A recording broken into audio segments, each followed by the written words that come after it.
The Small Business Forum is a chance for Fairfax County to connect with the business community at large. We also want to promote small business and micro businesses. Hello, I'm Dr. Melvin Murphy, Small Business Commissioner of the Providence District and owner of Murphy Education Group.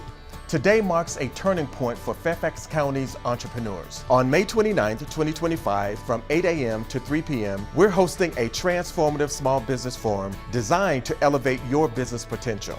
And I'm Rachel Rosner, Small Business Commissioner of the Drainsville District and owner of Eldon Street Tea Shop.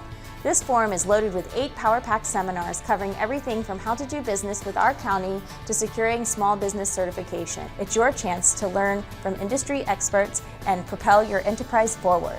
Imagine a full day devoted to actionable insight, inspiring success stories, and invaluable networking opportunities. Whether you're launching a startup or expanding an existing business, this forum is tailored with your success in mind.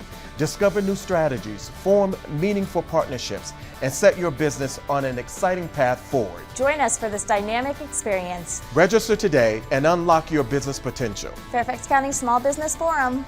Empowering entrepreneurs.